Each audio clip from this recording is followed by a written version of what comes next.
कमलनाथ सरकार में मंत्री जीतू पटवारी के साथ बेंगलुरु के होटल में धक्का मुक्की की गई। बताया गया कि जीतू पटवारी वहां कांग्रेस के विधायकों से मिलने पहुंचे थे, लेकिन वहां तैनात सुरक्षा कर्मियों ने जीतू पटवारी को रोक दिया। सिंधिया के समर्थक बताए जा रहे हैं 19 विधायक बेंगलुरु के होटल में रुके हैं। कांग्रेस नेता दिग्विजय सिंह ने भी आरोप लगाया कि जीतू पटवारी के साथ मारपीट की गई। यही नहीं, उन्होंने ये भी आरोप लगाया कि कांग्रेस के विधायकों को बंधक भी बनाया गया है। तो बेंगलुरु में जो विधायक हैं, देखिए कांग्रेस की कोशिश यही है कि उनको साधा जा सके, क्योंकि उनको अपने पाले में रखना इस वक्त बेहद जरूरी है उस केस में जब आपको मध्य प्रदेश की सरकार बचानी हो। और इसी के लिए जब जीतू पटवारी वहां पर पहुंचे हैं, विधायकों से मिलना चाह रहे थे, तो ये तस्वीरें आप देखिए, उनको हालांकि होटल में जाने से रोका गया।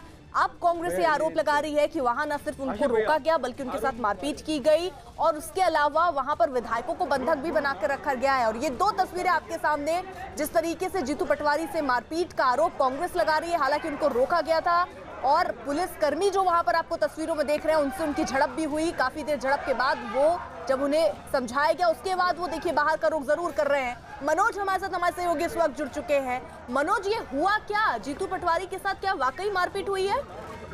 वाकई जीतू पटवारी और लाखन सिंह, दो कैबिनेट मंत्री, मनोज चौधरी जो उनका एक और विधायक है जिसके बारे में कहा गया है कि वो भी बंगलौर के रिजोर्ट में है, उनके पिता को लेकर वहां गए थे और इरादा ये था कि इनको पिता को वहां मिलवाए। तो इसी बात को लेकर जब ये रिजोर्ट में पहुंचे तो जो सामने तस्वीरें आप देख रहे हो, ये सारी तस्वीरें कांग्रेस की तरफ से जारी की गई है और कांग्रेस कह रही है कि किस तरह से जीतू पटवारी के साथ वहां पर पुलिस ने उनके साथ बर्ताव किया और किस तरह उन्हें बाद में गिरफ्तार भी किया गया। हालांकि अभी खबर आ रही है कि पुलिस ने बाद में जब वहां कांग्रेस विरोध कर रही थी तो उनको रिहा भी कर दिया। लेकिन अब कांग्रेस यहाँ पर प्रेस कॉन्फ्रेंस करके सीधा सीधा आरोप लगा रही है कि बीजेपी लोकतंत्र का गला घोंट रही है और जिस तरह से ये लोग जो मिलने अपने कैबिनेट के साथियों से मिलने के लिए जब रिजोर्ट में पहुंचे तो उनके साथ इस तरह का बर्ताव किया जा रहा है और जो बंगलौर की पुलिस उनके साथ जाती कर रही है। लेकिन मनोज, क्या जीतू पटवारी के साथ भी वहां पर कोई लोग पहुंचे थे? और जिस तरीके से वो कह रहे हैं कि वहां पर जो विधायक हैं, दरअसल उनको बंधक भी बनाया गया है। आपके पास मैं लौटूंगी, लेकिन इन सब के बीच दिग्विजय सिंह क्या कह रहे हैं, जरा वो सुन लेते हैं।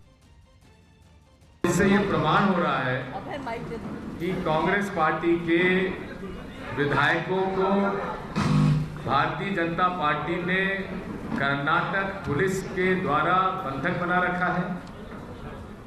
मनोज चौधरी के पिता नारायण सिंह चौधरी, जो कि जिला परिषद के भूतपूर्व अध्यक्ष हैं, हमारे कैंडिडेट भी रहे 98 में, उनको उनसे नहीं मिलने दिया गया और पुलिस उन्हें पकड़ के ले गई।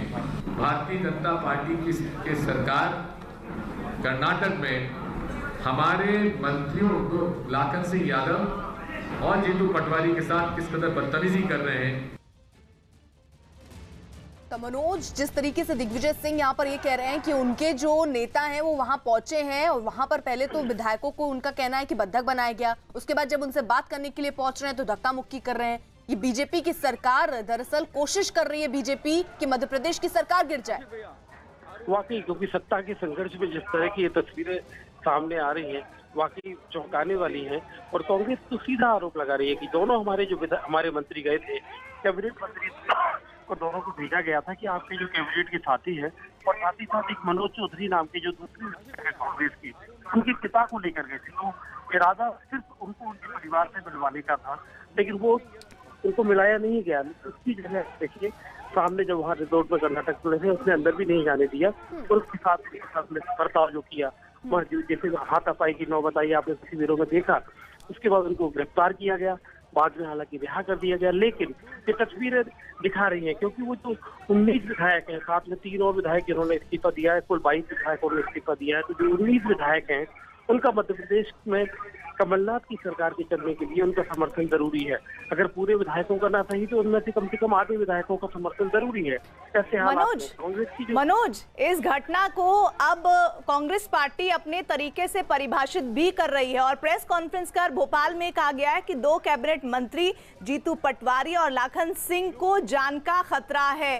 अब अपने इन घटनाओं को इस तरह से परिभाषित कर कांग्रेस क्या बताना चाहती है? कांग्रेस कह रही है, कांग्रेस का सीधा कहना है कि उनको जान का खतरा है, क्योंकि जब वो हम अपने ही कैबिनेट मंत्रियों से मिलने जाते हैं तो आखिर उनसे मिलने क्यों नहीं दिया जा रहा है। तो कांग्रेस प्रेस कॉन्फ्रेंस करके तरुण भानोट मध्य प्रदेश सरकार में वित्त मंत्री हैं, उन्होंने सीधा आरोप लगाया कि हमारे मंत्रियों को जान का खतरा है। अगर वो कर्नाटक से महफूज वहाँ पर महफूज नहीं है, अगर वो सुरक्षित वापस नहीं आते हैं तो उसके लिए वहाँ की पुलिस जिम्मेदार होगी। नहीं, लेकिन मनोज, गिरफ्तारी भी हुई है, गिरफ्तारी क्यों करनी पड़ी जीतू पटवारी की?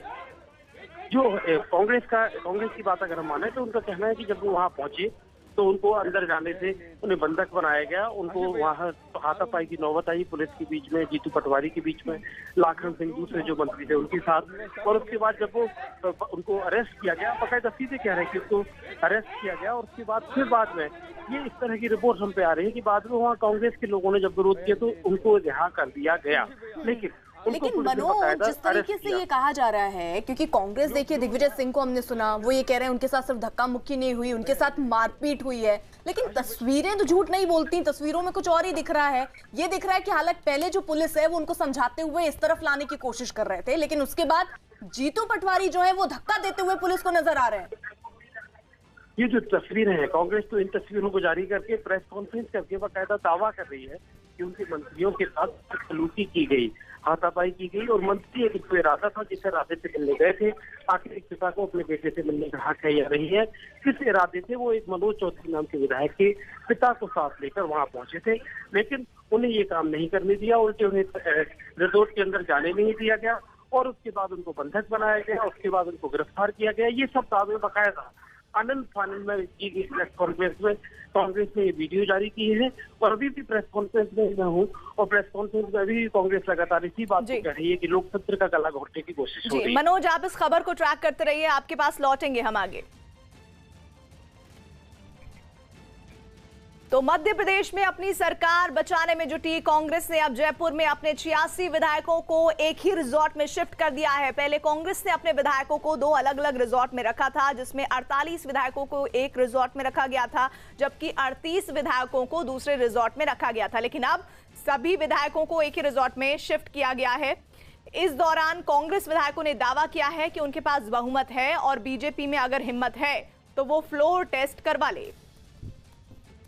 कांग्रेस विधायकों को अब एक ही होटल में रखा जा रहा है, मीटिंग है इसलिए ब्यूना विस्टा के अंदर लाया जा रहा है। दूसरे ट्री हाउस होटल के अंदर थी, एस्कॉर्ट के साथ में विधायकों को इस वक्त आप देख सकते हैं कि तस्वीरों में कि ये दूसरे में जो ट्री हाउस रिसोर्ट के अंदर जो विधायक थे उनको ब्यूना विस्टा में लाया जा रहा है। इस वक्त तस्वीरों में आप देख सकते हैं कि किस तरीके से यहाँ पर इस वक्त तस्वीरों में आप देख सकते हैं कि विधायक हैं अब और ये तमाम जो विधायक यहाँ से दूसरी होटल से आए, क्या कहेंगे, क्योंकि जाहिर विंडो ओपन नहीं है इसलिए मुश्किल होगी। तो ये तस्वीरों में देख सकते हैं कि ये 38 विधायक हैं जिनको जो दूसरे ट्री हाउस रिसोर्ट के अंदर रुके हुए थे उनको ब्यूना विस्टा में लाया गया है। अब एक साथ यहाँ पर मीटिंग होगी। पहले से इसके अंदर ब्यूना विस्टा के अंदर 43 विधायक यहाँ पर रुके हुए हैं और अब एक साथ इनकी एक मीटिंग बुलाई गई। खासतौर पर मीटिंग का एक मकसद ये है कि राज्यसभा चुनाव को लेकर खासतौर पर बात होनी है उसके लिए, क्योंकि नॉमिनेशन फाइल करना है और उसके नामांकन पत्र पर हस्ताक्षर करवाने वो कराना। लेकिन दूसरी बात यह है कि रणनीति बनानी है और खास तौर पर इन विधायकों को किस तरीके से एकजुट रखा जाए इसकी कोशिश जारी है। कैमरा पर्सन मनीष के साथ भवानी सिंह, जयपुर, न्यूज़ 18 इंडिया। इन सब के बीच मध्य प्रदेश विधानसभा स्पीकर एनपी प्रजापति ने कहा कि विधायकों ने दबाव में इस्तीफा नहीं दिया। उन्होंने कहा कि उन्हें अब तक कुल 22 इस्तीफे मिले हैं और नियम के मुताबिक इस मामले में कार्रवाई की जाएगी। इस वक्त न्यूज़ 18 इंडिया साथ में है मध्य प्रदेश विधानसभा के अध्यक्ष एनपी प्रजापति जी के साथ। सर, आपको कितने इस्तीफे मिले और क्या कार्रवाई हो रही है? मेरे को 2-3 दिन पहले लगभग 19 इस्तीफे मिले थे और आज पुनः 3 इस्तीफे और प्राप्त हुए हैं। जो पहले मिले थे उनमें से मैंने कल 6 विधायकों को जिनने इस्तीफे पहुंचाए हैं नोटिस जारी कर दिया है। आज मैं फिर 7 विधायकों को जो ने इस्तीफे दिए हैं को नोटिस जारी कर रहा हूं और अलग अलग तारीख में कर रहा हूं ताकि मुझे भी तो समय रहे। मैं जो भी प्रक्रिया अपना रहा हूं, जो विद्यमान नियम प्रक्रियाएं हैं उसके तहत मैं अग्रसर हूं, तदनुसार कार्रवाई होगी और तदनुसार आप समय समय पे आइएगा, मैं जानकारी उपलब्ध कराऊंगा। तो नोटिस में वो तो बेसिकली क्या कह रहे हैं आप? भाई नोटिस में असल में जो नियम है हमारा, उसके तहत जो इस्तीफा दे रहा है उसको स्वयं होके उपस्थित होके देना चाहिए। अब अगर नहीं दिया है तो मेरे को वो साक्ष्य तो लाने पड़ेंगे, क्या उन्हीं ने लिखा है, क्या उन्हीं के दस्तखत हैं, स्वतंत्र लिखा। इधर इमरान खान की आतंक नीति का खमियाजा पूरा पाकिस्तान भुगतने वाला है। पाकिस्तान दशकों से दहशतगर्दी का हाथ थामे है, लेकिन अब पाकिस्तान की दहशत से दोस्ती तोड़ने का बीड़ा उठाया है FATF ने। फाइनेंशियल एक्शन टास्क फोर्स ने पाकिस्तान की इमरान सरकार को नई शर्तों की एक लिस्ट सौंपी है, जिसके मुताबिक अब पाकिस्तान को विदेश जाने वाले अपने नागरिकों का पूरा ब्यौरा इकट्ठा करना होगा और उनके खर्च का लेखा जोखा FATF को देना होगा। दहशत से दोस्ती पड़ी इमरान पर भारी।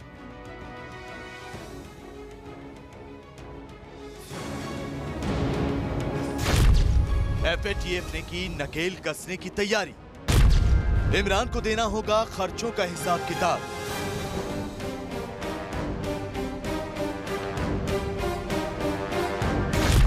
अब बहुत जल्द होगा पाकिस्तान बेनकाब। आतंक से दोस्ती निभाते निभाते इमरान खान भूल गए थे कि उनके मुल्क पर कोई पैनी नजर रख रहा है। उसकी चील जैसी निगाहें पाकिस्तान के हर कसूर को कैद कर रही है। वो इमरान खान की आतंक नीति के हर सबूत इकट्ठा कर रहा है। लिहाजा अब इमरान खान को अपनी इस भूल का खमियाजा भुगतना होगा।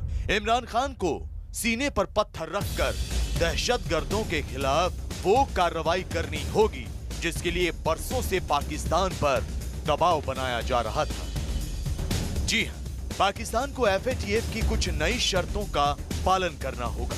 पाकिस्तान को मनी लॉन्ड्रिंग और टेरर फंडिंग पर लगाम लगानी होगी। पाकिस्तान की सरकार को आतंकवाद के खात्मे पर गंभीर होना होगा। FATF की नई और कड़ी शराइत सामने आई हैं। फाइनेंशियल एक्शन टास्क फोर्स के मुताबिक बैरून मुल्क जाने वाले मुसाफिरों का डेटा इकट्ठा किया जाएगा। साथ ले जाने की करेंसी और कीमती अशिया की फहरिस्त भी पेश की जाएगी। FATF ने टिकट और बैरून मुल्क अखराजात की तफसीलात भी मांग ली हैं। अखराजात के लिए हासिल की गई रकूम का जरिया भी बताना होगा। पाकिस्तान की मीडिया ही नहीं बल्कि पूरे मुल्क में इस वक्त हड़कंप मचा हुआ है। टेरर फंडिंग और मनी लॉन्ड्रिंग पर नजर रखने वाली वैश्विक संस्था FATF ने जैसे ही नई शर्तों का ऐलान किया, इमरान खान के पसीने छूटने लगे। आपको FATF की पाकिस्तान पर लगाई गई नई शर्तों के बारे में बताएंगे तो आप भी सोचने लगेंगे कि अब इमरान बेचारे क्या करेंगे। अब तो उन्हें आतंक से हाथ मिलाना बेहद मुश्किल पड़ेगा। तो देखिए कैसे फाइनेंशियल एक्शन टास्क फोर्स ने पाकिस्तान को पाबंदियों की नई फहरिस्त सौंप दी है। पाकिस्तान के अखबारों में छपी खबरों के मुताबिक पाकिस्तान सरकार को अपने बाशिंदों के लिए एक खास डेटा बैंक बनाने की हिदायत दी गई है। इसमें इमरान सरकार को विदेश यात्रा करने वाले पाकिस्तान के नागरिकों के आंकड़े दर्ज करने होंगे। इस डेटा बैंक में विदेश यात्रा करने वाला अपने साथ कितनी करेंसी और कौन सी कीमती सामान लेकर गया, इसका ब्यौरा देना होगा। इस डेटा बैंक में विदेश यात्रा करने वाला अपने साथ कितनी करेंसी और कौन से कीमती सामान लेकर गया, इसका ब्यौरा दर्ज करना होगा। यही नहीं, विदेश यात्रा पर जाने वाले लोगों को टिकट और विदेश में खर्च किए गए पैसों का हिसाब किताब भी देना होगा। ये भी बताना होगा कि विदेश में जो पैसा खर्च किया गया वो कहां से आया था। साथ ही लोगों को पारिवारिक कारोबार का ब्यौरा भी देना होगा। शर्त जो लगाई है ये एक बहुत बड़ी शर्त है। पाकिस्तान से बहुत से लोग हैं जो विदेश जाते हैं और सबका रिकॉर्ड रखना मैं समझता हूँ पाकिस्तान के लिए भी नामुमकिन है और इस प्रकार के रिकॉर्ड देना FATF के लिए भी बहुत ये नामुमकिन है। लेकिन जो नॉन उनके टेररिस्ट हैं या सपोर्टर्स हैं या सिंपथाइजर्स हैं, मुझे लगता है कि उनका लिस्ट रखा जाए। जाहिर है पाकिस्तान से बाहर जाने वाले लोगों के लिए इन तमाम शर्तों को पूरा कर पाना बहुत मुश्किल होगा। लेकिन ये मुश्किल पैदा की किसने? इमरान खान, जिन्होंने सब कुछ जानते समझते हुए भी आतंकवाद का दामन नहीं छोड़ा। FATF के बार बार आगाह किए जाने के बावजूद इमरान खान ने दहशतगर्दों का साथ निभाना नहीं छोड़ा। नतीजा, अब विदेश जाने वाले हर पाकिस्तानी नागरिक को अपने खर्च का ब्यौरा देना होगा। लेकिन पाकिस्तान अब भी ढोंग रचने से बाज नहीं आ रहा। इमरान खान ने एफएटीएफ की नई शर्तों पर अमल करने के लिए तस्करी रोकने के नियमों में बदलाव करने का शिगुफा छोड़ा है। उन्होंने अगले हफ्ते से इस पर काम करने की झूठी सौगंध खाई है। कोई किसी दूसरे देश में जाए और वहाँ पर बाहर करेंसी ले जाए, वो करेंसी इस प्रकार से ट्रांसफ़र नहीं होती है कि वो अपनी जेब में या अमेरिकन डॉलर या कुछ इस प्रकार की चीज़ ले जाएगा। ये जो ट्रांजैक्शन जो होते हैं ये दूसरे तरीके से होते हैं, ज़्यादा करके ये हवाला रूट से होते हैं या ड्रग स्मगलिंग या वेपन स्मगलिंग की तरफ से वो जो प्रोसीड्स है वहाँ से चले जाते हैं। हकीकत सबको पता है, पाकिस्तान की कथनी और करनी में कितना अंतर है सबको पता है। वो पहले भी फाइनेंशियल एक्शन टास्क फोर्स से आतंक पर लगाम लगाने का झूठ बोल चुका है। पाकिस्तान पहले भी कई दफा हाफिज सईद जैसे चुनिंदा दहशतगर्दों को जेल में डालकर खाना पूर्ति करने की कोशिश कर चुका है। लिहाजा इस बार एफएटीएफ कहीं ज्यादा सख्त और नई शर्तों को पूरा करवाने के लिए उसने पाकिस्तान को एक तय मोहलत भी दी है। लिहाजा इस बार अगर इमरान खान ने एफएटीएफ को धोखा देने की कोशिश की तो उनके मुल्क को पूरी तरह तबाह होने से कोई नहीं बचा पाएगा। ये पहला मौका नहीं है जब एफएटीएफ ने पाकिस्तान की लगाम कसी हो। कुछ दिनों पहले पेरिस में हुई बैठक में भी एफएटीएफ ने पाकिस्तान को अल्टीमेटम दिया था। पाकिस्तान को चेतावनी दी गई थी कि अगर उसने जून तक सभी 13 शर्तें नहीं मानी तो उसका हुक्का पानी बंद कर दिया जाएगा। लेकिन पाकिस्तान उसी पुराने रास्ते पर चलता रहा।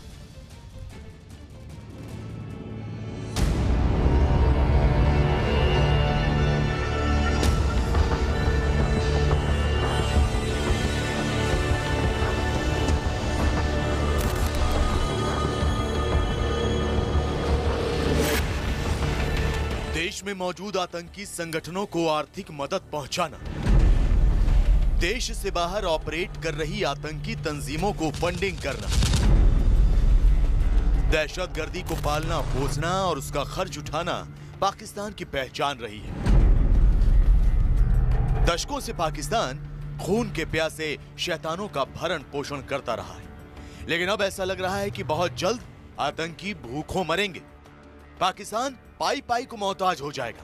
पाकिस्तान की सरकार अपने लोगों का पेट भरेगी या आतंकियों का, और अगर ये मुमकिन हुआ तो एफएटीएफ की कोशिशों की बदौलत होगा। एफएटीएफ ने पाकिस्तान पर नई शर्तें ही नहीं थोपी हैं, बल्कि कुछ दिनों पहले ही उसे आखिरी चेतावनी भी दी थी।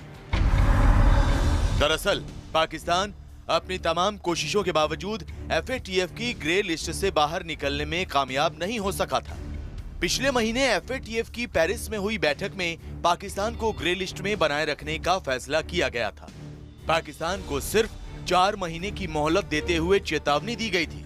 उसे जून 2020 तक टेरर फंडिंग और मनी लॉन्ड्रिंग पर रोक लगाने का अल्टीमेटम दिया गया था।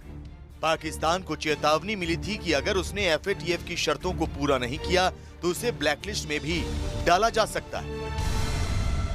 पाकिस्तान की ब्लैकलिस्ट होने की संभावना है, मुझे ये बहुत कम लगती है। बेशक इस समय पर चीन ने भी थोड़ी सी धमकी दी है पाकिस्तान को कि सुधर जाओ।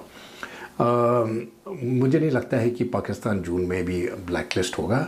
हमारी कोशिश भारत की तो ज़रूर रहेगी उसको ब्लैकलिस्ट करने की, लेकिन ज़्यादा करके मुझे लगता है हमारी कोशिश ये होना चाहिए कि कम से कम पाकिस्तान ग्रे लिस्ट से ना निकले। एफएटीएफ की हाल ही में हुई बैठक में तुर्की को छोड़कर सभी 39 सदस्यों ने पाकिस्तान को कड़ा संदेश देते हुए जून तक बचे हुए 13 एक्शन प्लान पर काम करने को कहा था। इसमें आतंकी संगठनों के प्रमुखों की गिरफ्तारी जैसी शर्तें भी शामिल थी। पेरिस में एफएटीएफ के सदस्यों ने तकनीकी प्रक्रिया का राजनीतिकरण करने के लिए भी पाकिस्तान को आड़े हाथों लिया था। तुर्की के राष्ट्रपति और मलेशिया के प्रधानमंत्री के बयान की आलोचना भी की गई थी, लेकिन पाकिस्तान फिर भी नहीं सुधरा। वो तुर्की और मलेशिया के कंधे पर बैठकर एफएटीएफ की सुनामी को पार करने का सपना देख रहा है। साथ ही पाकिस्तान की मीडिया अमेरिका को भी कोस रही है, इसलिए कि अमेरिका ने एफएटीएफ में भारत के पक्ष का समर्थन किया, आतंकिस्तान के कंधे पर हाथ नहीं रखा। अभी भी आपको लगता है कि कोई नया टास्क देके भेज दिया गया है पाकिस्तान? सुमेधा, बात यह है कि यही अलमिया रहा है कि यही जी हुजूरी जो हम हमेशा से अमेरिका के साथ करते रहे हैं ना, उसी जी हुजूरी ने हमें आज पाकिस्तान को इस मुकाम तक पहुंचा दिया। वो भी अब इस बात के आदी हो गए हैं कि वो पाकिस्तान से कोई ना सुनना तो दूर की बात है, पाकिस्तान से किसी चीज की डिले भी बर्दाश्त नहीं करते। ताहिर असलम गोरा की बात 100% सच है। इमरान खान शोर मचाते हैं, और वो भी सिर्फ भारत के खिलाफ, उस आतंकवाद के खिलाफ नहीं जो पाकिस्तान की नस्लें तबाह करने पर आमादा है। ऐसे में सवाल ये कि क्या इमरान खान अब हाफिज सईद पर कड़ी कार्रवाई करेंगे? क्या इमरान खान मसूद अजहर पर झूठ बोलना बंद करेंगे? क्या इमरान खान सैयद सलाहुद्दीन को सबक सिखाने की हिम्मत जुटाएंगे? क्या इमरान खान आतंक और कट्टरपंथ की जंजीरों को तोड़ेंगे? पाकिस्तान की नीयत के बारे में सबको पता है। हिंदुस्तान को भी इल्म है कि इमरान किस हद तक जा सकते हैं। लिहाजा भारत अब पाकिस्तान पर कूटनीतिक दबाव बना रहा है, उसे चारों तरफ से घेरकर हथियार डालने को मजबूर कर रहा है, और बहुत मुमकिन है कि जल्दी ही पाकिस्तान घुटनों पर आ जाए।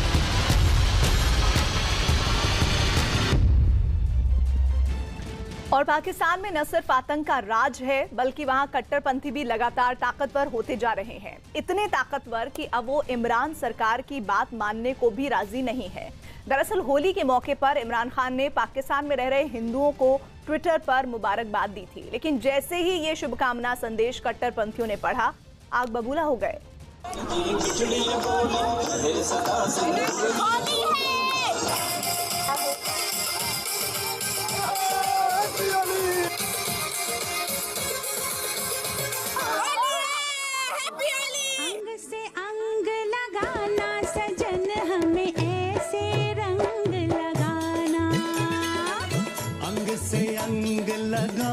सजन हमें ऐसे रंग लगाना।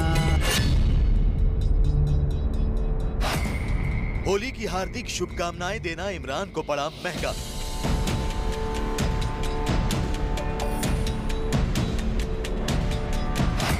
होली पर हिंदुओं को बधाई देने पर कट्टरपंथियों ने घेरा।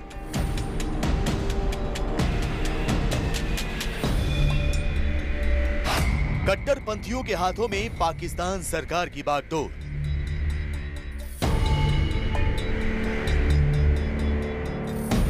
भारत की कूटनीति और दबाव के चलते इस बार पाकिस्तान में होली के रंग बिखेरे गए। हिंदुओं ने जमकर होली खेली। कराची से लेकर सिंध और सिंध से लेकर बलूचिस्तान तक फिजाओं में रंग ही रंग नजर आए। मंदिरों को सजाया गया, घरों में पकवान बनाए गए। हिंदू बहुल इलाकों में सुरक्षा के भी खास इंतजाम किए गए। बलूचिस्तान में सोमवार और मंगलवार को हिंदू समुदाय के लिए छुट्टी का ऐलान किया गया, तो इमरान खान ने भी पाकिस्तान में रह रहे हिंदुओं को रंगों के इस त्योहार की मुबारकबाद दी। पाकिस्तान के प्रधानमंत्री इमरान खान ने ट्वीट किया कि अपने हिंदू समुदाय को समृद्ध एवं शांतिपूर्ण होली की शुभकामना और मुबारकबाद देता हूं। लेकिन पाकिस्तान के वजीर आजम का ये ट्वीट कट्टरपंथियों को बिल्कुल पसंद नहीं आया। पाकिस्तान में मौजूद कट्टरपंथियों ने इमरान खान को होली मुबारक कहने पर कोसना शुरू कर दिया। कट्टरपंथियों की कठपुतली बन चुके इमरान खान बेबस और लाचार नजर आए। सोशल मीडिया पर उन्हें गालियां दी जाने लगी। यकीन नहीं आता तो देखिए, बिलाल नाम के एक ट्विटर यूजर ने लिखा कि कभी इतनी मोहब्बत से मुसलमानों को भी किसी त्योहार पर मुबारकबाद दे दिया करो। वहीं जुबिया बिलाल नाम की एक ट्विटर यूजर ने लिखा कि शर्म मगर तुमको आती नहीं। 12 रबी उल्लावल और इस्लामी त्योहारों पर आप मुबारकबाद क्यों नहीं देते? हसन मलिक नाम का एक ट्विटर यूजर लिखता है कि हिंदू हमारे भाई नहीं हैं। अगर बोलना है तो जम्मू कश्मीर और भारत के मुसलमानों के बारे में बोलो। रेडिकल इस्लाम है, ये पूरे पाकिस्तान में फैल चुका है। अभी पाकिस्तान में हालत ये आ गई है, होली मनाने की बात छोड़ो, अगर किसी हिंदू को होली की मुबारक भी देता है कोई, तब लोग उसकी जान के पीछे पड़ जाते हैं। तो अगर होली मुबारक बोलने से ही लोगों को इतना दुख है, तो आप देखिए उनको हिंदुओं के ऊपर कितना दुख होगा। ये तो होना ही था। जिन कट्टरपंथियों को इमरान अपना खैर ख्वाह समझ रहे हैं, वही उनकी बात सुनने को तैयार नहीं। ऐसे में अगर इमरान हिंदुओं को होली की बधाई देते हैं तो फिर पहाड़ टूटना भी लाजमी है। वैसे ये बात भी किसी से छिपी नहीं है कि पाकिस्तान में हिंदू होना गुनाह की तरह है। यहाँ हिंदुओं के साथ न सिर्फ भेदभाव होता है, बल्कि उन पर ऐसे ऐसे अत्याचार किए जाते हैं कि इंसानियत की भी रूह कांप जाए। हिंदू बेटियों की जिंदगी तो पाकिस्तान में नर्क जैसी है। मेहरबानी करो। देखिए, जहाँ तक पाकिस्तान में है, त्यौहार तो मना नहीं सकते हैं। अगर वो दिवाली के त्यौहार मनाना चाहते हैं वो तो फिर कैद हो जाएंगे। अगर वो होली के त्यौहार मनाना चाहते हैं वो तो कैद हो जाएंगे। उनके ऊपर हर एक काम करने के लिए वो पाबंदी है। पाकिस्तान में हिंदुओं के साथ दूसरे अल्पसंख्यक समुदायों की जिंदगी दोज़ख से कम नहीं, लेकिन इमरान खान दिखावा करते हैं कि उनके यहाँ अल्पसंख्यक शानो शौकत से रहते हैं। पाकिस्तान की मीडिया भी इसी प्रोपोगेंडा को हवा देती है। मगर अब जब कट्टरपंथियों ने इमरान खान के होली मुबारक कहने पर इतना बड़ा बखेड़ा खड़ा कर दिया है, तो पाकिस्तान की मीडिया चुप है। शायद इसलिए क्योंकि पाकिस्तान का असली चेहरा एक बार फिर दुनिया के सामने आ गया। असम के कांजीरंगा नेशनल पार्क का एक वीडियो वायरल हुआ है, जिसमें अकेला बाघ दर्जनों गायों के झुंड पर टूटता दिख रहा है। बाघ से गायों का काफी देर तक पीछा किया, लेकिन कोई शिकार उसके हाथ नहीं लगा।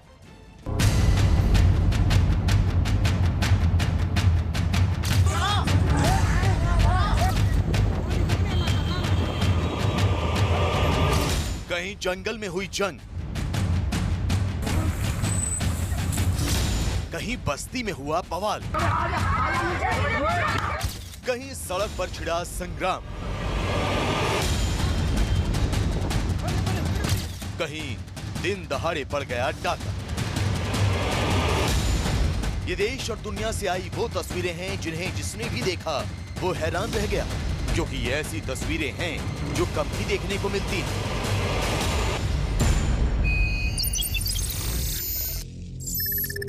Kaziranga national park.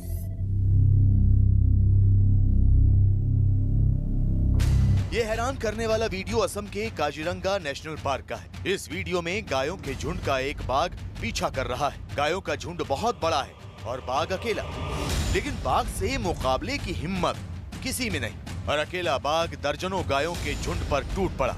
बाघ ने काफी दूर तक गायों का पीछा किया और फिर एक जगह पर आकर ठिठक गया।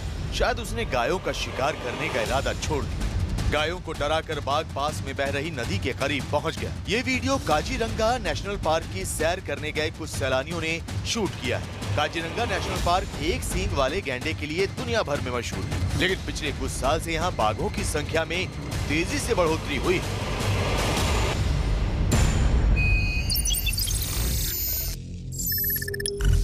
आंध्र प्रदेश के गुंटूर से एक दिल दहला देने वाली तस्वीर सामने आई। वीडियो में भीड़ भाड़ वाली सड़क पर कुछ लोग मोटरसाइकिल पर नजर आते हैं। उनके आगे एक काले रंग की कार है। सड़क पर भीड़ भाड़ होने की वजह से जैसे एक जगह पर कार की रफ्तार कम होती है, एक शख्स डंडा लेकर सामने आ जाता है और कार के शीशे पर टूट पड़ता है।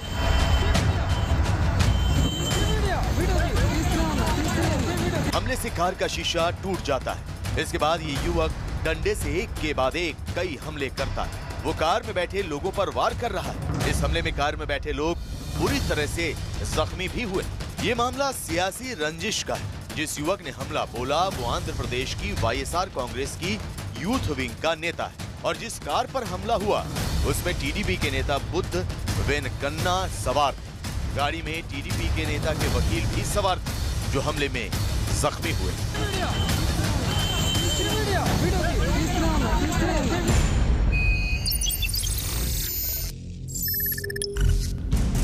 ये अगली तस्वीर पश्चिम बंगाल के बांकुड़ा की है, जहां लड़कियों से छेड़छाड़ करने वाले एक युवक को कुछ लोगों ने रंगे हाथों पकड़ लिया।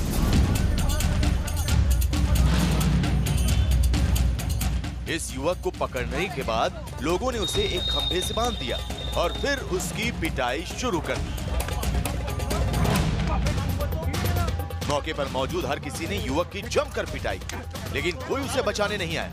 इस युवक पर लोगों का गुस्सा इसलिए भड़का क्योंकि लड़कियों के साथ अश्लीलता करने के साथ साथ ये युवक शराब के नशे में भी था। जमकर पिटाई करने के बाद इसे पुलिस के हवाले कर दिया गया।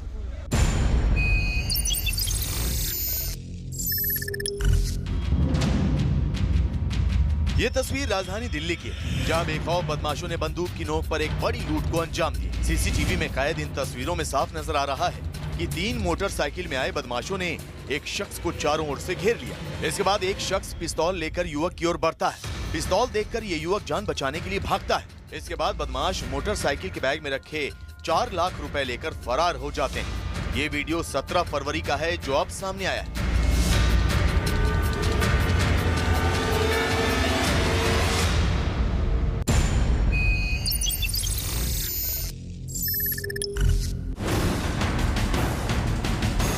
अब आपको दिखाते हैं एक हैरत अंगेज स्टंट। समंदर के बीच लहरों से मुकाबले के लिए तैयार हो रहे इस जांबाज का नाम है जेमी ओब्रायन, जो समंदर में खतरों से खेलने के लिए पूरी दुनिया में मशहूर है। ब्रायन ने इस बार लहरों से मुकाबला करने से पहले अपने कपड़ों पर आग लगाई। इसके बाद सर्फिंग बोर्ड लेकर लहरों के बीच उतर गए। एक तरफ उनके शरीर से लपटें उठ रही थीं और दूसरी ओर वो लहरों से मुकाबला कर रहे थे। जब ब्रायन पूरी तरह से लहरों के बीच आ गए तो लपटें बुझ गई और इसके बाद ब्रायन भी बाहर आ गए। ब्रायन का यह स्टंट अब पूरी दुनिया में मशहूर हो रहा है। और अब खबर महाराष्ट्र के लातूर से, जहां दोस्त के हैवान बनने की एक दहला देने वाली तस्वीर सामने आई है, जबकि ब्रिटेन से एक ऐसा वीडियो सामने आया है जिसमें एक लुटेरा पल भर में रहमदिल इंसान बन गया।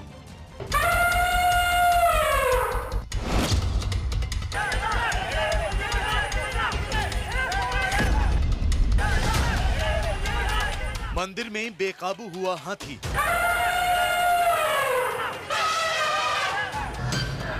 रेलवे क्रॉसिंग पर छिड़ गई जंग। सोते शख्स पर हैवान कबार।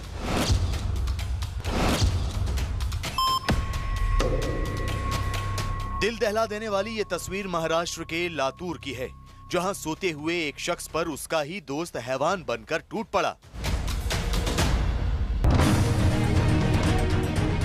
ये वारदात लातूर के एक ढाबे की है, जहां ढाबे पर काम करने वाले एक युवक ने अपने साथ काम करने वाले दूसरे साथी की लोहे के रॉड से पीट कर हत्या कर दी।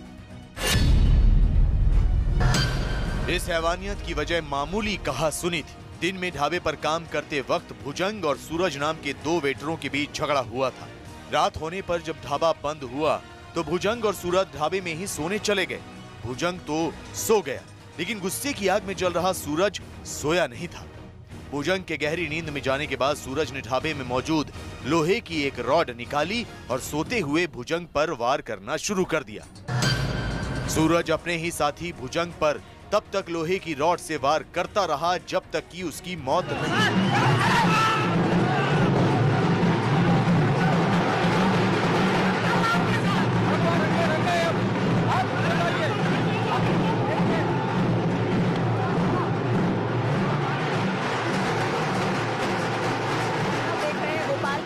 पर पहुंचे हैं ज्योतिरादित्य सिंधिया। बीजेपी में शामिल होने के बाद उनका भव्य स्वागत फूलों की माला पहनाकर किया जा रहा है। मीडिया की जमावड़ा इस वक्त आप तस्वीरों में देख रहे हैं। जानकारी कल ये भी आई थी कि राज्यसभा का जो फॉर्म है वो उन्होंने भर दिया है और भोपाल में वो जमा होना है। लेकिन आज की ये जो ऐतिहासिक तस्वीर भोपाल की आ रही है वो ज्योतिरादित्य सिंधिया की, जो बीजेपी में शामिल हुए हैं। बीजेपी दफ्तर तक रोड शो होना है, जो जानकारी न्यूज़ 18 इंडिया पर आ रही है। और इस वक्त लोगों की भीड़ के बीच, समर्थकों के बीच ज्योतिरादित्य सिंधिया, उनके हाथ में गुलाब का फूल भी नजर आ रहा है, जो किसी उनके शुभचिंतक ने उन्हें दिया है, उनको शुभकामनाएं दी हैं। फूलों की वर्षा भी इस बीच उनके ऊपर की जा रही है। भारी पुलिस बल की तैनाती के दौरान ज्योतिरादित्य सिंधिया आगे बढ़ते हुए उनका बीजेपी दफ्तर तक रोड होना है। बीजेपी कार्यकर्ताओं ने स्वागत किया है। बीजेपी में शामिल हुए कल ज्योतिरादित्य सिंधिया। मनोज हमारे साथ, हमारे सहयोगी।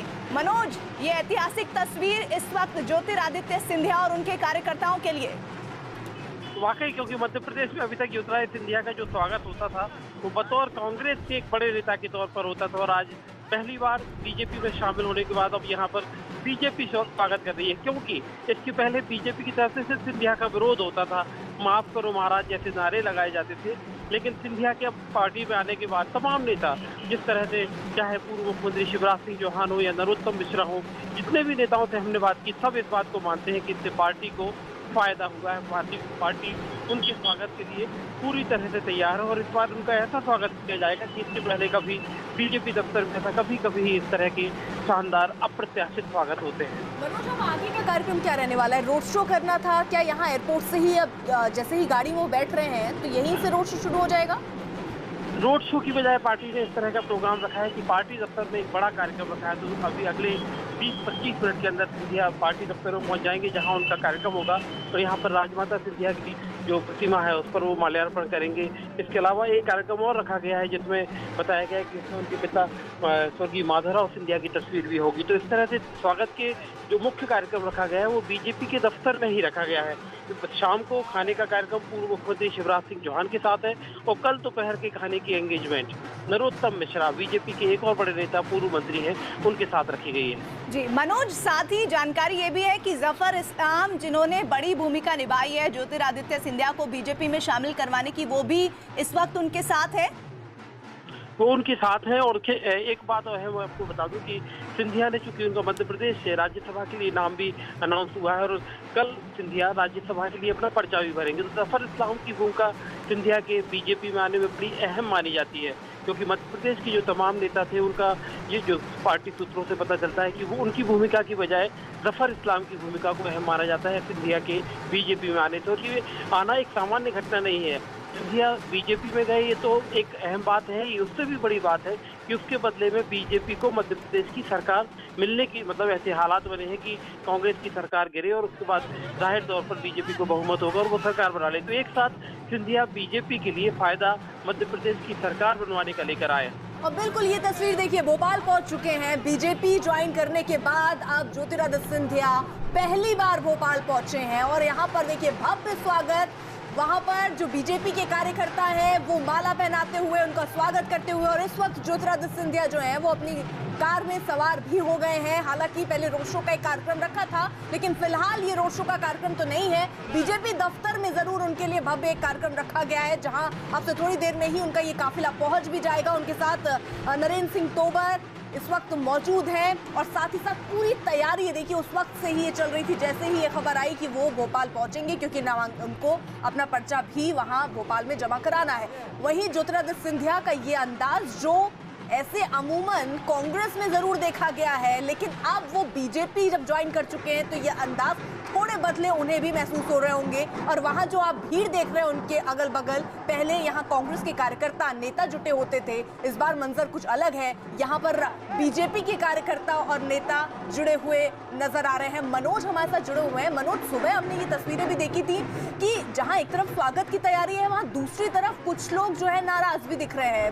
मुंह में कालिक पोतते हुए पोस्टर जो है वो लगाए गए थे, फाड़े गए थे पोस्टर। तो क्या ये सिर्फ कांग्रेस के ही कार्यकर्ता है या बीजेपी का भी कोई खेमा है जो नाराज हो सकता है? अभी सामने तो जाहिर तौर पर कांग्रेस का गुस्सा पहले छलकेगा, लेकिन इस बात से जो आप कह रही हो इससे भी इनकार नहीं किया जा सकता, क्योंकि सिंधिया कोई शक नहीं कि अभी तक मध्य प्रदेश में सबसे बड़े बीजेपी के नेता के रूप में शिवराज सिंह चौहान का नाम था। लेकिन सिंधिया का एक जो पर्सनालिटी है, सिंधिया का एक कल्ट है, वो एक अपनी जगह एक ऐसा कल्ट है कि लोकप्रियता में अगर जब लोग किसी भी पद पर नहीं थे तो लोकप्रियता में वो कभी शिवराज सिंह चौहान से पीछे नहीं थे, जबकि शिवराज सिंह चौहान के पास 13 साल के मुख्यमंत्री का पद था उस लोकप्रियता तक पहुंचने के लिए। तो जाहिर तौर पर एक जो सामने आकर कोई ना बोले, लेकिन ये तो सब बीजेपी के नेता जानते हैं कि अब सबसे बड़ा नेता मध्य प्रदेश में अगर बीजेपी का नाम होगा तो वो जाहिर तौर पर सिंधिया का नाम होगा। तो ये, लेकिन अभी आज जो बातें सामने आई, जिनको अज्ञात तत्व कहा जा रहा था, वो ज्यादातर कांग्रेस के ही कार्यकर्ता थे जिन्होंने जिस तरह की स्याही कालिक छिड़की थी, जिन्होंने साथ ही साथ कई जगह सिंधिया के पोस्टर भी फाड़े थे। तो उसको लेकर जो सिंधिया के कुछ स्टाफ के लोग थे उन्होंने तो बाकायदा बीजेपी दफ्तर में आकर अपनी नाराजगी भी जाहिर की थी कि जो पोस्टर फाड़े जा रहे हैं और बीजेपी के कार्यकर्ता क्या कर रहे हैं, रोक क्यों नहीं रहे इनको। मनोज, आज की जो तस्वीरें सामने आ रही है, कल की तस्वीर में और आज की तस्वीर में एक बड़ा फर्क है। कल वो बड़े गंभीर लग रहे थे, सीरियस लग रहे थे, आज वो काफी वाइब्रेंट दिख रहे हैं। और जो बीजेपी का अंगवस्त्र है, लोग उन्हें पहनाना चाहते हैं। जब लोग उनकी तरफ वो इशारा कर रहे हैं अंगवस्त्र पहनाने के लिए, तो वो हाथ ऐसे अपनी तरफ बढ़ाते हुए उन अंगवस्त्रों को मांग रहे हैं, फूल मालाओं को मांग रहे हैं। तो एक जोशीला अंदाज दिख रहा है उनका इन तस्वीरों में। ये सिंधिया का अंदाज है, क्योंकि जब वो राहुल गांधी के साथ रोड शो करते थे तब भी राहुल गांधी और कमलनाथ उन मालाओं को उतनी मतलब जब जो आके पास ही आ जाती थी उसी को पकड़ते थे, लेकिन सिंधिया गाड़ी से झुक झुक कर लोगों से मालाएं लेते थे। तो ये सिंधिया का अपना अंदाज और यही उनकी लोकप्रियता की वजह है कि वो एक यूथ से कनेक्ट करते हैं। तो बीजेपी का जो यूथ कार्यकर्ता एयरपोर्ट तक उनके स्वागत के लिए गया है, तो उनसे कनेक्ट करने का सबसे अच्छा जरिया है कि अगर वो कुछ आपको देना चाहता है और अगर आप एक सेकंड के लिए रुक कर भी अगर उसकी वो चीज लेते हो तो उससे आपका कनेक्ट बढ़ता है। तो यही उनकी लोकप्रियता की वजह है और यही सिंधिया का अपना एक अलग अंदाज है। लेकिन मनोज, इस बात से भी इनकार नहीं किया जा सकता क्योंकि सिंधिया तो आ गए, लेकिन मध्य प्रदेश की सियासत में इसी के साथ देखिए हलचल भी तेज हो गई है। सरकार बचेगी नहीं बचेगी इस पर संशय बना हुआ है। और इस बीच ज्योतिरादित्य सिंधिया जब भोपाल के लिए निकले उससे पहले अमित शाह और राजनाथ सिंह से भी उनकी मुलाकात हुई। औपचारिक मुलाकात थी या कोई ऐसी स्ट्रैटेजी पर भी बात हुई होगी? स्ट्रैटेजी तो रहेगी क्योंकि तुरंत जो स्ट्रेटजी सबसे अहम यह है कि जो सिंधिया समर्थक विधायक हैं तो वो सिंधिया समर्थक विधायकों के समर्थन ना देने पर ही कमलनाथ सरकार के गिरने का भविष्य है। तो स्ट्रेटजी सीधी सीधी है कि अगर वो जो 19 लोग वहां रुके हुए हैं, साथ में 3 और विधायकों ने इस्तीफा दिया है और जो 22 विधायक अगर इस्तीफा दे देते हैं और इस्तीफा स्वीकार हो जाता है या किसी किन्हीं हालात में इस्तीफा नहीं स्वीकार होता और वो सदन में अनुपस्थित रहते हैं और उसके बाद बीजेपी दबाव बनाकर अगर सदन में फ्लोर टेस्ट करा लेती है, बहुमत साबित करने की बात अगर स्पीकर मान जाते हैं, वैसे हालात में फिर जो सरकार है वो बीजेपी की बन जाएगी। तो ये तमाम स्ट्रेटजी, तमाम रणनीतियां जाहिर तौर पर राजनीति बड़े बड़े नेताओं के मिलने में इन सब बातों पर बात जाहिर तौर पर होती है। और चूंकि अब वो मध्य प्रदेश आ रहे हैं और मध्य प्रदेश में अभी एक नया बीजेपी के अंदर जैसे ही कांग्रेस की सरकार अगर गिरती है, गिरने की नौबत आती है, तो बीजेपी के अंदर भी तो एक लीडरशिप का बड़ा सवाल है। कौन बनेगा मुख्यमंत्री, ये सवाल बीजेपी में उठेगा। और अब क्योंकि मध्य प्रदेश के एक बड़े नेता सिंधिया खुद हैं, तो अब उन सब रणनीति में, उन सब बातों में उनकी एक हिस्सेदारी होगी, उनकी बात भी सुनी जाएगी।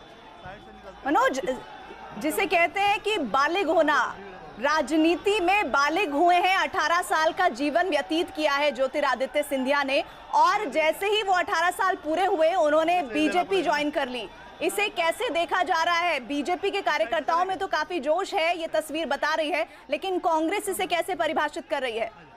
कांग्रेस के परिभाषित करने का कांग्रेस के लिए सिर्फ गुस्सा होने से आगे कुछ नहीं है, क्योंकि अभी दिग्विजय सिंह प्रेस कॉन्फ्रेंस करके ये बोल रहे थे कि उनको जब मध्य प्रदेश में चुनाव कांग्रेस जीती तो दिग्विजय सिंह ने बताया कि ज्योतिरादित्य सिंधिया को डेप्यूटी सीएम का, उप मुख्यमंत्री का पद जिस तरह राजस्थान में सचिन पायलट को दिया गया था, वैसे ही उप मुख्यमंत्री का पद मध्य प्रदेश में ज्योतिरादित्य सिंधिया को ऑफर किया गया था। लेकिन उन्होंने अपनी जगह अपने समर्थक एक तुलसी सिलावट नाम के विधायक को कहा कि इन्हें उप मुख्यमंत्री बना दो, जिसे कमलनाथ ने रिजेक्ट कर दिया। तो ये सब बातें कांग्रेस अब बोल रही है और अब तो ये भी कह रहे हैं, दिग्विजय सिंह ने ये भी सफाई दी कि कभी इस बात को लेकर कभी सवाल नहीं उठा कि ज्योतिरादित्य सिंधिया को मध्य प्रदेश से कांग्रेस राज्यसभा की टिकट नहीं देगी। लेकिन अब देर हो चुकी है और कांग्रेस के पास अब सिर्फ गुस्सा होने से या सिंधिया के खिलाफ बोलने के अलावा कोई ऐसी बात नहीं है। लेकिन ये एक बड़ा सदमा कांग्रेस के लिए सिंधिया का ना होना, देश में तो है ही, मध्य प्रदेश में तो कांग्रेस के लिए एक बड़ा सदमा है, क्योंकि लेकिन मनोज देखिए, कांग्रेस जो है वो आखिरी बॉल तक खेलेगी और वही करने की कोशिश भी हो रही है। जो आज हमने भी तस्वीरें देखी थी अब से थोड़ी देर पहले, जब जीतू पटवारी पहुंचे थे बेंगलुरु, जहां पर बाकी जो विधायक है उनको रखा गया है उनसे मिलने, तो वहां आरोप लगे कि उनके साथ हाथापाई हुई है, मारपीट हुई है, वो एक अलग केस। यानी इन सब से समझा जा सकता है कि कांग्रेस कितनी ज्यादा कोशिश कर रही है कि जो विधायक है वो उनके खेमे में आ जाए। संभावना क्या नजर आ रही है अभी, क्या हो सकता है? क्योंकि अब देखिए नजर इसी पर टिकी हुई है, मध्य प्रदेश में सरकार जाएगी या रहेगी? देखिए, कांग्रेस लगातार 2 भूलें कर गई। बीजेपी ने ड्रिबलिंग करते हुए जो निर्दलीय और जो छोटे छोटे 2-3 विधायक थे, तो वो ड्रिबलिंग चल रही थी, हॉकी में जैसे कहते हैं ना, और गोल कहीं और कर दिया बीजेपी ने। और अब क्रिकेट की भाषा में से कहे तो सिंधिया का नाम से गोल हुआ, और जब क्रिकेट की भाषा में कहें तो अब तो ये 2020 का मैच चल रहा है। कांग्रेस की कोशिश, बीजेपी की कोशिश, आखिरी ओवर में क्या होगा वो सबसे अहम है, क्योंकि आखिरी 2 ओवर जो होंगे और वो आखिरी 2 ओवर सदन का फ्लोर होगा, सदन के फ्लोर पे जो होगा वही दोनों का भविष्य तय करेगा। मनोज, आप लगातार ये तस्वीरें हम तक पहुंचा रहे हैं, आप बने रहिए और तमाम जानकारियां जरूर आगे साझा कीजिएगा। और इधर उत्तर कोरिया के supreme leader Kim Jong Un शतरंज के माहिर खिलाड़ी हैं। इस बात को सुनकर आप चौंक रहे होंगे, लेकिन हम आपको सिलसिलेवार तरीके से बताएंगे कि किम जोंग उन की वो कौन सी चाल है जिससे उनके हाथ से निकलती बाजी एक बार फिर उनके हाथ में आती नजर आ रही है।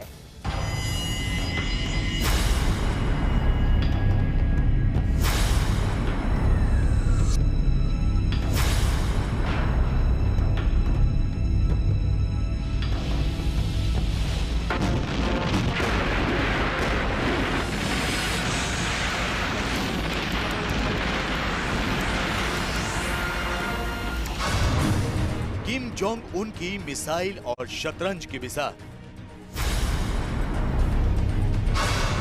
पूर्वी सागर में दागी 4 दिन में 3 मिसाइल। किम की करतूत से कोरियाई प्रायद्वीप पर बढ़ा तनाव। कोरोना वायरस के बाद किम की मिसाइल की मुसीबत। दक्षिण कोरिया और जापान में फैलने लगी चिंता। दिन सोमवार, वक्त सुबह के 7:36। जगह उत्तर कोरिया में पूर्वी प्रांत हमयोंग का सोंदोक शहर। उत्तर कोरिया का नक्शा पूरी दुनिया की सुर्खियों में छा गया। खबर आग की तरह फैल गई और पूरी दुनिया में दहशत छा गई, क्योंकि एक बार फिर उत्तर कोरिया के तानाशाह किम जोंग उन के नापाक इरादों की लकीरें आसमान पर धुएं की शक्ल में नजर आई थी, क्योंकि उत्तर कोरिया ने अपने पूर्वी समंदर के इस हिस्से से एक ही झटके में 2 रॉकेट आसमान को भेदने के लिए छोड़।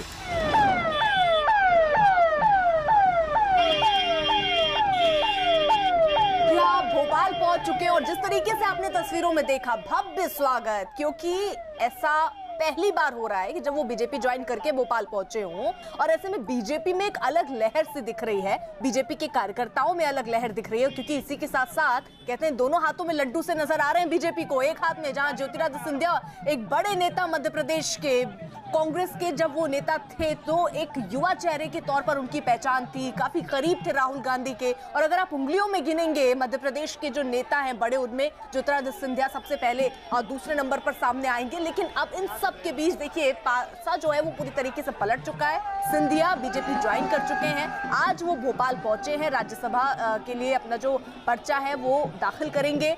लेकिन इन सब के बीच जब वो भोपाल पहुंचे हैं तो एयरपोर्ट पर ही देखिए किस तरीके से तांता लगा हुआ है, कुछ उनके समर्थक, कुछ बीजेपी के कार्यकर्ता यहाँ पर मौजूद, और अब वो धीरे धीरे, यानी उनका जो काफिला है वो धीरे धीरे बीजेपी दफ्तर जा रहा है, जहां पर भी उनके स्वागत की पूरी तैयारी की गई है, पूरा माहौल वहां पर बना हुआ है। लेकिन इन सब के बीच नजर इस बात पर कि मध्य प्रदेश में आखिर होगा क्या, सरकार बचेगी या जाएगी, इस पर भी कांग्रेस नजर टिकाए हुई है, और लगातार कांग्रेस की कोशिश है कि जो विधायक है वो उनके खेमे में आ जाए, यानी सिंधिया के जो समर्थक है वो उनके खेमे में आ जाए। लेकिन मध्य प्रदेश में ज्यादातर ये देखा गया है कि जो बड़े नेता होते हैं और उनके जो समर्थक होते हैं वो हर हाल में अपना समर्थन रखते हैं अपने नेता के प्रति। तो क्या यहाँ पर भी यही स्थिति होगी, क्योंकि कांग्रेस का ये जरूर कहना था कि कुछ ऐसे जो बेंगलुरु विधायक गए हैं वो कांग्रेस के साथ ही हैं, लेकिन उसके बाद कुछ विधायकों की वीडियो भी सामने आए जिसमें उन्होंने कहा कि उन पर कोई दबाव नहीं डाला गया है, और जहां भी महाराज जाएंगे महाराज के साथ वो सारे विधायक जाएंगे।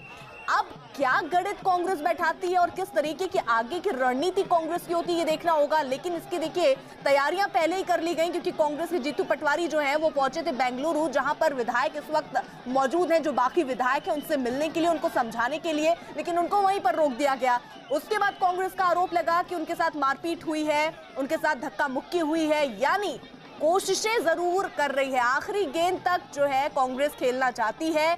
लेकिन यहाँ बीजेपी की तैयारी क्या है वो देखना होगा। मनोज हमारे साथ जुड़े हुए हैं। मनोज, फिलहाल हम तस्वीरों में देख रहे हैं ज्योतिरादित्य सिंधिया एयरपोर्ट से अब धीरे धीरे उनका जो काफिला है वो आगे की तरफ बढ़ रहा है, बीजेपी दफ्तर जाएंगे इसके बाद। ये देखिए, पहले मैं बीजेपी दफ्तर का शानदार नजारा आपको दिखाता हूँ। कैमरामैन से अनुरोध करूंगा कि पहले देखिए आप, मैं तो शायद पहली बार देख रहा हूँ कि मेरे सामने इस तरह से बीजेपी के दफ्तर में शहनाई बज रही है। आप देखिए स्वागत के लिए कितनी बड़ी तादाद में कार्यकर्ताओं को जमा किया गया है, और ये बीजेपी दफ्तर का गेट है, जिसकी गेट में शुरुआत में जैसे ही आप एंट्री करते हो सामने शहनाई से स्वागत हो रहा है। अब चलिए हम आपको दिखाते हैं कितने, ये सामने आप देखिए ये डांस चल रहे हैं सिंधिया के स्वागत में। यहाँ पर ये देखिए, यहाँ पर बाकायदा ट्रेडिशनल लोक नृत्य यहाँ पर चल रहे हैं, कठपुतली का डांस चल रहा है। ये अपनी तरह का अलग नज़ारा है, क्योंकि बीजेपी को लगता है कि ज्योतिरादित्य सिंधिया के रूप में के नाम पर उन्हें मध्य प्रदेश में एक बड़ा नेता मिला है, कांग्रेस का एक लोकप्रिय नेता मिला है, और एक ऐसा नेता जो मध्य प्रदेश में कांग्रेस का जिसे मोराल बोलते हैं कि कांग्रेस का मोराल बहुत डाउन होगा, कांग्रेस को एक बड़ा झटका लगेगा।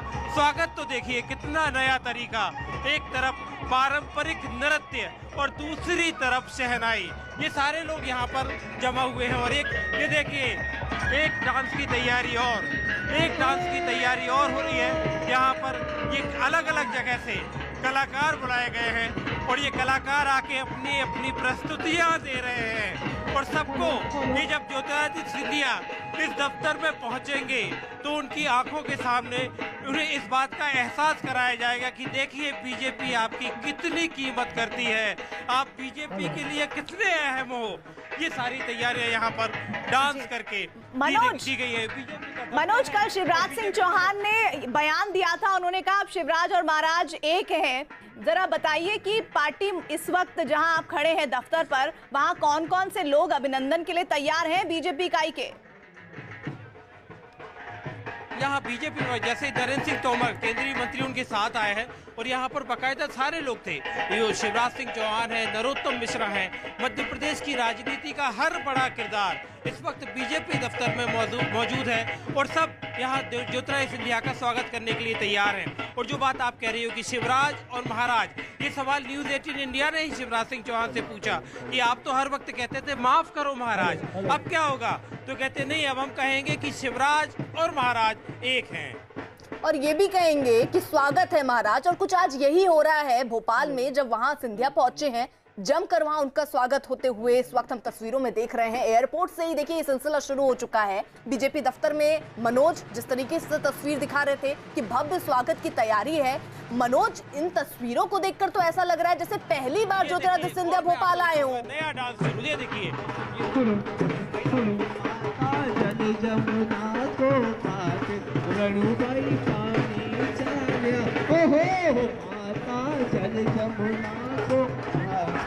और ये जरा चार तस्वीरें देख लीजिए कैमरे की नजर से, इस वक्त क्या स्थिति भोपाल में होगी, क्योंकि सिंधिया यहाँ पर पहुंचे हैं। एयरपोर्ट के बाद से जो आगे आप बढ़ते जाएंगे तो देखेंगे रास्ते में भी उनके स्वागत के लिए बहुत सारी संख्या में कार्यकर्ता जो बीजेपी के हैं, ज्योतिरादित्य सिंधिया के जो समर्थक हैं वो नजर आ रहे हैं, उनका स्वागत कर रहे हैं। और जिस तरीके से मनोज बता रहे थे कि भोपाल में बीजेपी दफ्तर में ही शायद ही उन्होंने कभी ऐसी तस्वीर देखी है जब किसी का इतना भव्य स्वागत वहां पर हो, और कुछ वैसा ही होता हुआ नजर आ रहा है। वहां पर लोग नृत्य पेश करते हुए ये लोग नजर आ रहे हैं। इंतजार बस सिंधिया का है, अब से थोड़ी ही देर में सिंधिया वहां पर पहुंच जाएंगे। मनोज, जरा बताइए कि एयरपोर्ट से जिस जगह पहुंचना उनको बीजेपी दफ्तर, कितना डिस्टेंस है, कितने टाइम में पहुंच जाएंगे सिंधिया?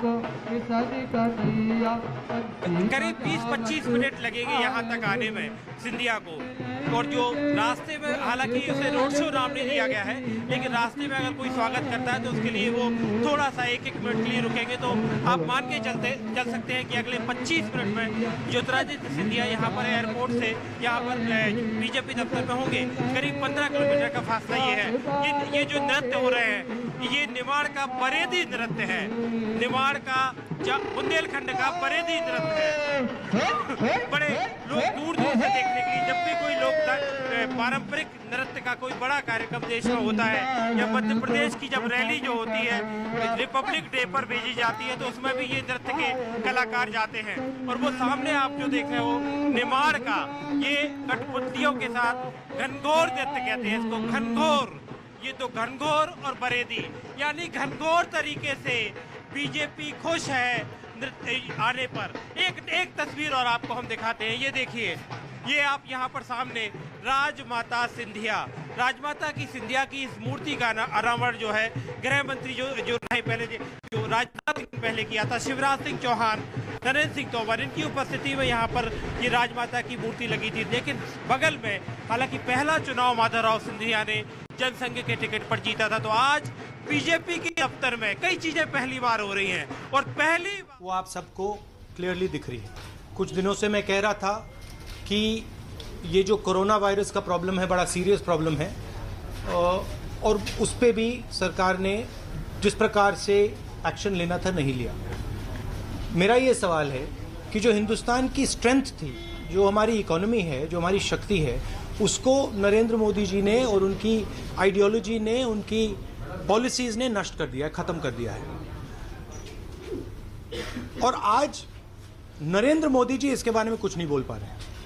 उनके मुंह से इकोनॉमी के बारे में एक शब्द नहीं निकल रहा है। निर्मला सीतारमण जी को तो मतलब मैं समझ सकता हूं क्योंकि उनको कोई ज़्यादा अंडरस्टैंडिंग नहीं है तो वो बोल भी नहीं पाएंगी।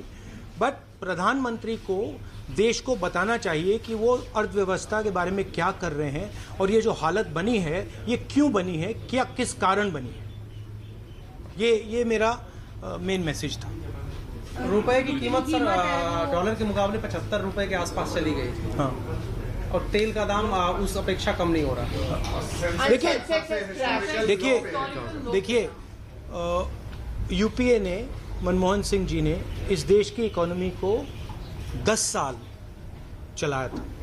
हम इकोनॉमी को चलाना जानते हैं, हम इकोनॉमी को समझते हैं।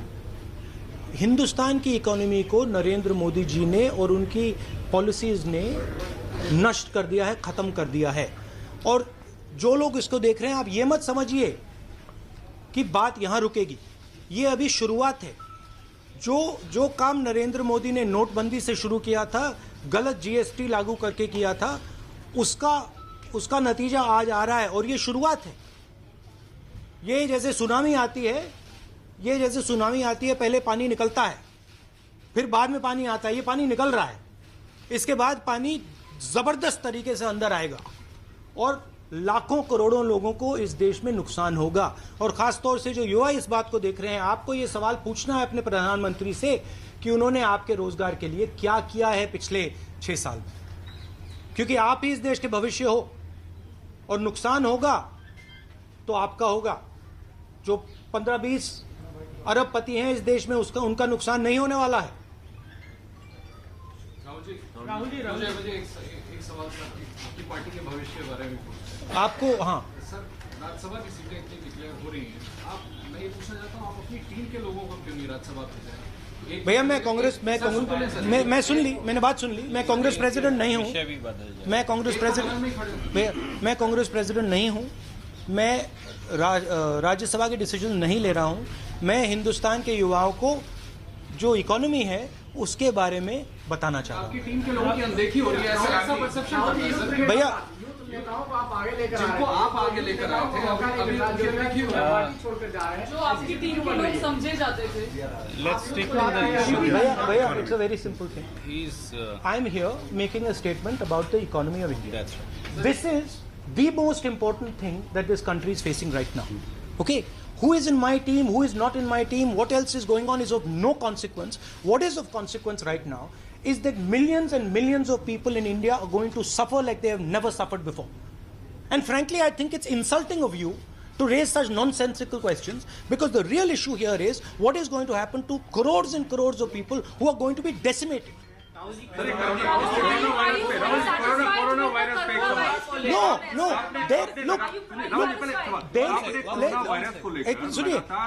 me tell you something.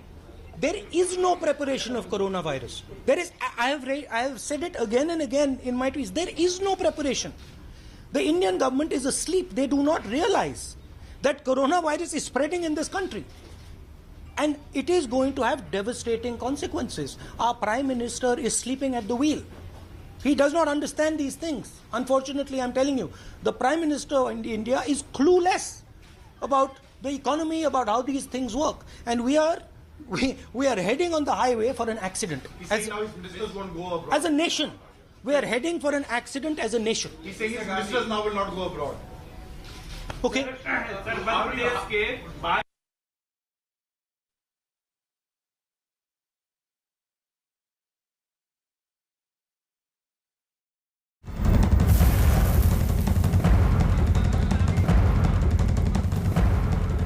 इस वक्त की बड़ी खबर, कोरोना वायरस को दिल्ली में महामारी घोषित किया गया और 31 मार्च तक दिल्ली में सभी सिनेमा हॉल्स बंद रहेंगे। इसके अलावा जिन स्कूलों में, कॉलेजों में परीक्षाएं नहीं है, उन स्कूल और कॉलेजेस को भी 31 मार्च तक के लिए बंद कर दिया गया है। दिल्ली के मुख्यमंत्री अरविंद केजरीवाल ने कहा कि कोरोना वायरस से लड़ने की पूरी तैयारी है और हर वो कदम जिसके चलते कोरोना वायरस को फैलने से दिल्ली में बचाया जा सके। आपको बता दें, दिल्ली में कई मामले सामने आ चुके हैं कोरोना वायरस के और इस सबके बीच दिल्ली में कोरोना वायरस को महामारी घोषित किया गया। आगे कुछ निर्णय लिए गए हैं। एक तो ये कि सभी सिनेमा हॉल्स 31 मार्च तक के लिए बंद किए जा रहे हैं। सभी स्कूल्स और कॉलेजेस जहाँ पे एग्ज़ाम्स नहीं है, जो एग्ज़ाम्स हैं बस वो चलते रहेंगे। बाकी सभी स्कूल्स और कॉलेजेस 31 मार्च तक के लिए बंद कर दिए जाएंगे। जो क्वारंटाइन करने के लिए सफिशेंट बेड्स हम लोगों के पास हैं, मतलब अगर किसी को आइसोलेशन में रखना है, क्वारंटाइन करना है, तो उसके लिए सफिशेंट बेड्स का इंतज़ाम किया गया है। उसमें जो हमारे दुसिब के खाली फ्लैट्स पड़े हुए हैं वहाँ इंतज़ाम किया जा रहा है। जो हमारे अंडर कंस्ट्रक्शन हॉस्पिटल्स थे जैसे बुराड़ी वगैरह में, वहाँ पे भी हम क्वारंटाइन करने के लिए इंतज़ाम कर रहे हैं। इसके अलावा 600 से ज़्यादा बेड्स 500 से ज़्यादा बेड्स ऐसे हैं जो कि हॉस्पिटल्स के अंदर तैयार हैं। अगर मरीजों को ज़रूरत पड़ेगी उतने मरीज एडमिट करने की, तो उनको एडमिट करने के लिए भी तैयार हैं। दीपक रावत हमारे सहयोगी जुड़ गए हैं फोन लाइन पर। दीपक, दिल्ली में कई मामले सामने आ चुके हैं और अब हर वो कदम दिल्ली सरकार की तरफ से ताकि कोरोना वायरस को फैलने से रोका जा सके। जी, जिस तरीके से आंकड़े सामने आ रहे हैं उसको ध्यान में रखते हुए एलजी ने एक मीटिंग बुलाई थी। मीटिंग 4 बजे की थी, जिसमें अरविंद केजरीवाल, दिल्ली के स्वास्थ्य मंत्री सत्येंद्र जैन और तीनों नगर निगमों के कमिश्नर भी पहुंचे थे। और जैसी मीटिंग खत्म हुई, अरविंद केजरीवाल ने कहा कि सबसे पहले तो इसे दिल्ली में महामारी घोषित कर रहे हैं, उसके साथ साथ कुछ ऐसे कदम उठाए जा रहे हैं ताकि इस वायरस को बढ़ने से रोका जा सके। साथ उन्होंने कहा कि 31 मार्च तक सिनेमाघर बंद रहेंगे। दिल्ली के जितने भी सिनेमाघर हैं उन सबको बंद करने के लिए कहा गया है। और स्कूल कॉलेजेस जिसमें एग्जाम नहीं चल रहे हैं, हालांकि अभी कुछ स्कूल्स ऐसे हैं, कॉलेजेस ऐसे हैं जिसमें एग्जाम चल रहे हैं लेकिन जिनमें नहीं है या बाद में होने, उन सभी को बंद कर दिया गया है 31 मार्च तक। और लोगों से अपील की जा रही है कि वो भीड़ वाले इलाके में बिल्कुल ना जाएं। उन्होंने ये भी कहा कि जितने भी दफ्तर हैं, चाहे वो सरकारी दफ्तर हो चाहे प्राइवेट दफ्तर हो, उन सभी को ये आदेश दिए जाएंगे, निर्देश दिए जाएंगे कि उनको सैनिटाइज करना है। अपनी पूरी बिल्डिंग को सैनिटाइज करना पड़ेगा, एक एक कोने को सैनिटाइज करना पड़ेगा, क्योंकि ये बहुत ज्यादा जरूरी है। तो 31 मार्च तक के लिए फिलहाल ये आदेश दिए गए कि स्कूल, कॉलेजेस और सिनेमाघर, तमाम ये चीजें जो है वो बंद रहेंगी। और सीधे अब आपको एक बार फिर से लिए चलते हैं भोपाल, जहां पर ज्योतिरादित्य सिंधिया पहुंचे हैं। एयरपोर्ट से लेकर बीजेपी के मध्य प्रदेश दफ्तर तक उन्हें जाना है। इस बीच फूलों की वर्षा हो रही है, उन्हें माला पहनाया जा रहा है। बीजेपी का अंग वस्त्र पहनाकर उनका जबरदस्त अभिनंदन बीजेपी के कार्यकर्ता करते दिख रहे हैं। सियासी संग्राम बीते दिनों जो चल रहा है वो अभी तक मध्य प्रदेश में जारी है। सरकार क्या रहेगी कमलनाथ की या फिर जाएगी, इस पर संशय बरकरार। लेकिन इस बीच राज्यसभा जाएंगे ज्योतिरादित्य सिंधिया, ये बीजेपी के सोर्सेस लगातार कंफर्म कर रहे हैं। हमारे साथ हमारे सहयोगी मनोज हैं, उनके पास हम जाएं, लेकिन उससे पहले ये दोनों तस्वीरें देख लीजिए। एक तस्वीर जब वो एयरपोर्ट पर उतरे और उसके बाद कैसे वो लोगों का अभिनंदन हर्षपूर्ण स्वीकार करते हुए, मालाएं लोगों से खुद अपना हाथ बढ़ा बढ़ा के मांगते हुए, क्योंकि बहुत सारे लोग ऐसे हैं कि जो बहुत दूरी पर हैं, उन तक पहुंच पाना, भीड़ इतनी ज़्यादा आसान नहीं है। लेकिन क्या ज्योतिरादित्य सिंधिया अब बीजेपी में वही कद, वही महत्वपूर्ण जिम्मेदारियां निभाते नजर आएंगे जो उन्होंने कांग्रेस में रहते हुए निभाई हैं? ये अपने आप में महत्वपूर्ण है, क्योंकि ये कहा जाता था कि ज्योतिरादित्य सिंधिया का सीधे एक्सेस जो था वो राहुल गांधी, प्रियंका गांधी तक था। लेकिन क्या वो एक्सेस, क्या वो बड़ी भूमिका या कद, छवि वो बीजेपी में रहते हुए बना पाएंगे? ये एक बड़ा सवाल। मनोज हमारे साथ जुड़े हुए हैं। मनोज, राहुल गांधी कह रहे हैं कि सिंधिया ने जो फैसला लिया उन्हें वक्त आने पर अपने इस फैसले पर अफसोस होगा। ये कांग्रेस का दुख है या फिर ये एक सटीक भविष्यवाणी हो सकती है?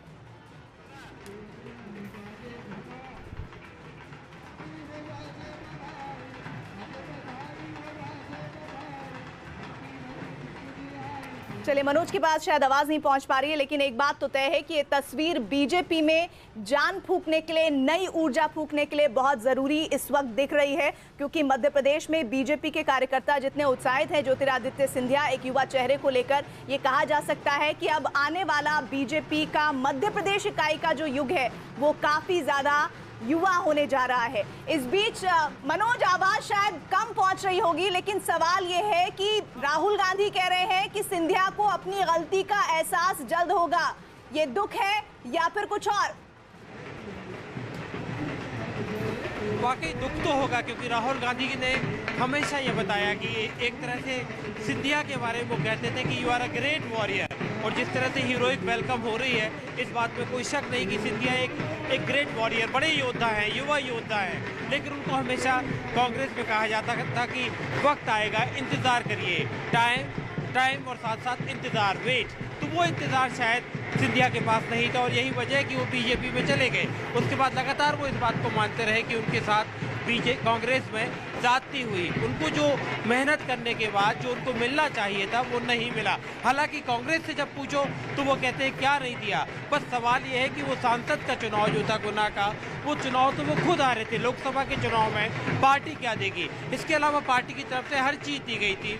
एक बार मैं नज़ारा फिर से दिखाने की कोशिश करूंगा कि जो मैं माधवराव सिंधिया की तस्वीर दिखा रहा था।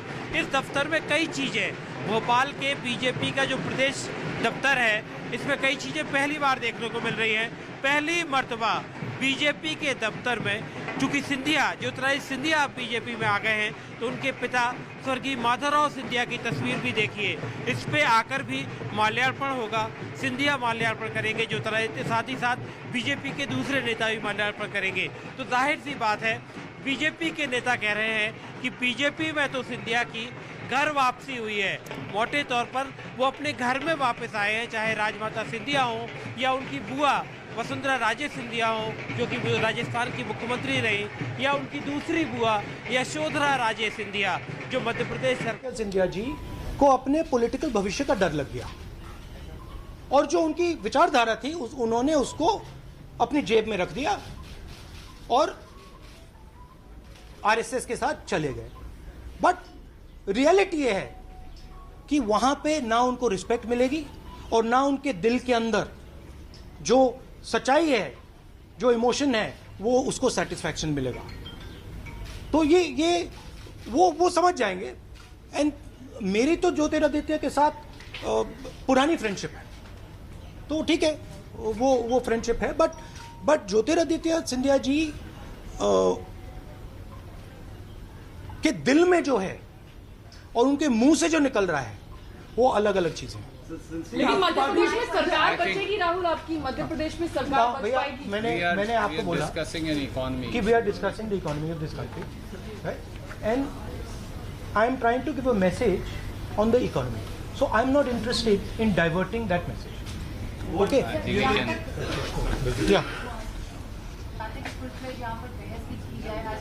States also, many states have declared it's an epidemic, it's a pandemic. WHO has decided.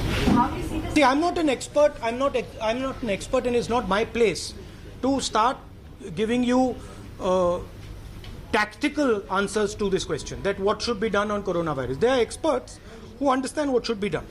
I am leader of the opposition. I am signaling and I am bringing the attention of the people of India to a very serious problem. Central problem is that our biggest strength, which was our economy, has now become a huge weakness, right?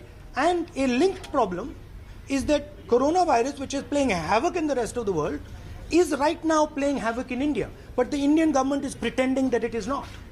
The Indian government is absolutely refusing to accept that there is a problem.